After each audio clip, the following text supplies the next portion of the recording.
Salve família encarando, aqui quem fala é o Davi e seja muito bem-vindo ao nosso humilde canal. Meus irmãos, sabe aquele dito popular dos mais velhos que é praticamente universal, que é: vocês ainda vão ver muita coisa.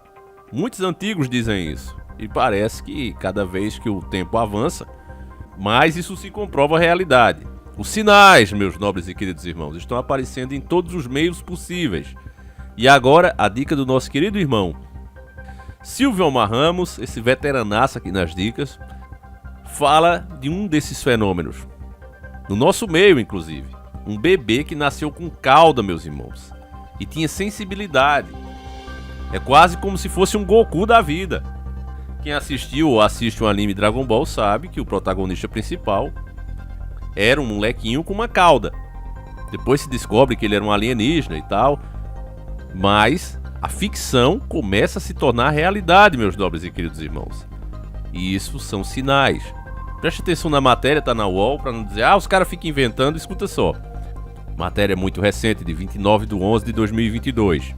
Um bebê nasceu com uma cauda de quase 6 centímetros, coberta de pelos em uma maternidade do México.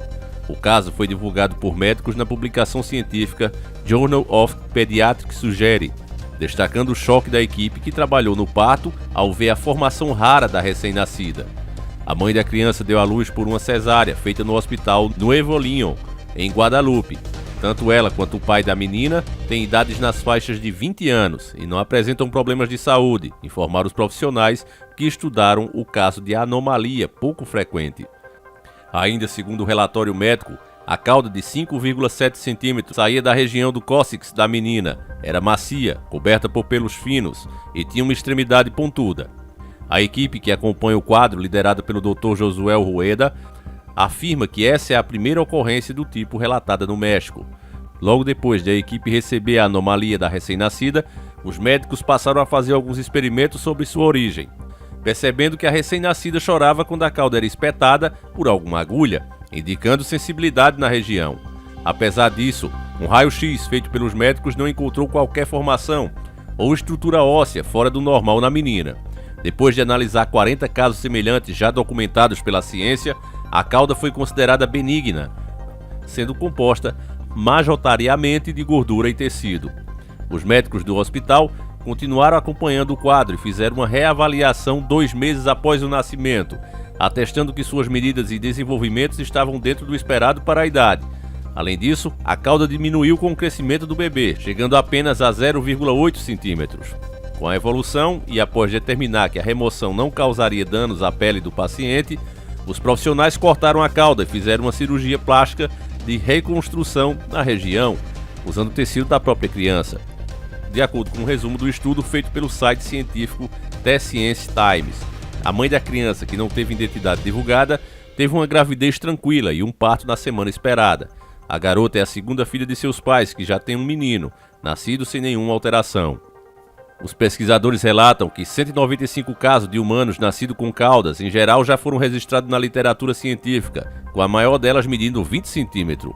Um em cada 17 bebês nascidos com anomalia também apresentou algum problema no desenvolvimento mental ou ósseo, com maior incidência de atrasos em meninos. Um caso de cauda verdadeiramente registrado no Brasil em janeiro do ano passado virou estudo científico publicado em novembro do mesmo ano. Na ocasião, uma criança nasceu com características semelhantes ao bebê mexicano. Ao falar nesse tipo de anomalia, o cirurgião pediátrico Humberto Forte, um dos profissionais que assinaram o artigo do Journal of Pediatrics Suggery, explicou que essas alterações normalmente são defeitos neurológicos no desenvolvimento da medula espinhal. Uma cauda pode revelar a presença desses defeitos antes mesmo do paciente manifestar sintomas típicos.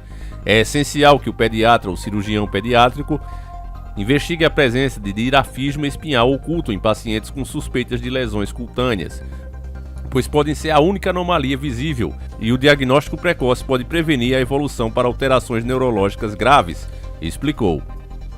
Aqui, sem mais, a matéria encerra, meus nobres e queridos irmãos. Então, você vê aí que no mundo, desde a ciência documentada, são pouquíssimos casos dessas tais anomalias, meus irmãos. E anote o que eu estou dizendo. Nós veremos cada vez mais e mais sinais desse tipo. E não é só porque o mundo está para acabar, porque são sinais proféticos. Mas a grande verdade que se ignora, que a ciência e esses especialistas da mídia fazem questão de deixar de lado, é a forma como nós estamos cada dia tendo um tipo de vida, um tipo de alimentação totalmente diferente do original. Cada vez nós comemos mais conservas, a nossa água não é mais pura, muito menos o nosso ar. E é óbvio, meus irmãos, que isso vai alterando o próprio ser humano ao longo das décadas. Na minha opinião, eu já deixei claro para vocês, inclusive através de estudo em vídeos, que não existe evolução. O que existe é a adaptação das espécies. E talvez nós estejamos presenciando através desses fenômenos essa adaptação da nossa própria espécie. É isso que sempre aconteceu com os animais e também vai acontecer com os seres humanos. No filme Waterworld, o artista principal, ele já tem como se fosse uma pele de peixe ali entre os seus dedos, que no filme é falado já sobre uma evolução do próprio ser humano. As orelhas dele também são como orelhas de peixe, isso porque na história do filme, um filme muito bom por sinal, mesmo sendo um filme antigo, você assistir ele hoje, você vai ver que é um filme que envelheceu muito bem. E lá é mostrado que até a orelha dele também já se adaptou.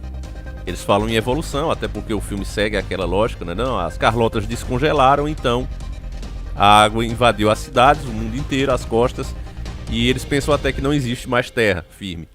Eles não acreditam mais nisso, mas existe, né? Assista o filme que é bem interessante.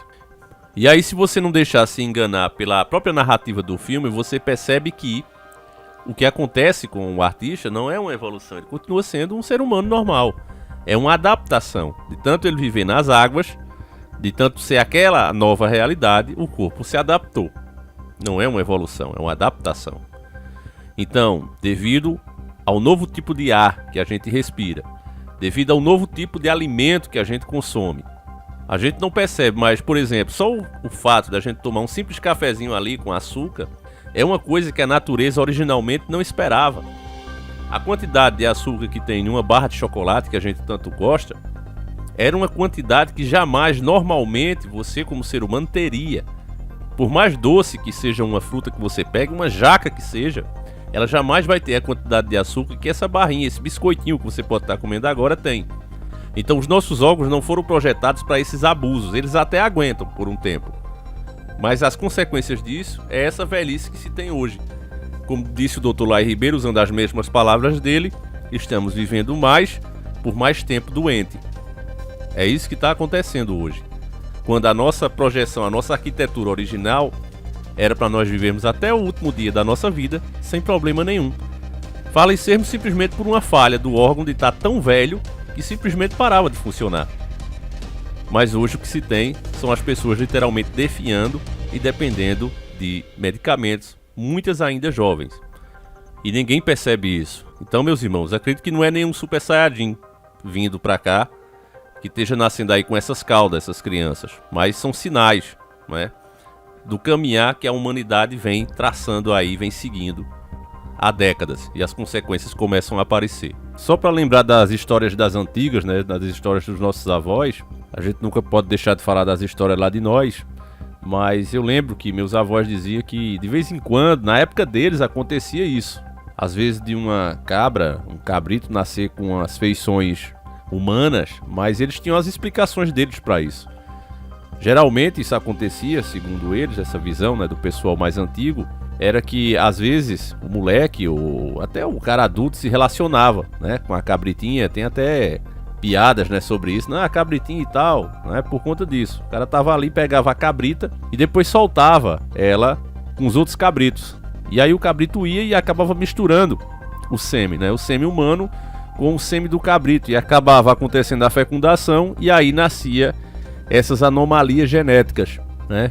E as pessoas já sabiam, nem ficavam espantadas. Quando isso acontecia, para elas já era essa a explicação. É claro que essa explicação não cola hoje em dia, porque a maioria dos caras estão querendo hoje que os cabritos peguem eles. Caralho, cuzão! Não o contrário, né? Enfim, eu gostaria de saber a tua opinião. Como sempre, meus irmãos, o nosso vídeo é feito com a união de todos nós. Então, deixa aí o que é que você acha, o que é que você pensa sobre esse assunto, como você vê o tal fenômeno, meus irmãos. E, no geral, o que eu acho é isso. tudo serve para nos mostrar a época que estamos atravessando. Deixa aí nos comentários, meus irmãos, a tua opinião. Mais uma vez eu reforço esse pedido. Nós voltamos todos os dias com um vídeo às 7h30 da manhã e outro às 5h45 da tarde, tá certo? Então aguardo vocês aqui. Fiquem todos com Deus, meus irmãos, e seguimos juntos. Fui!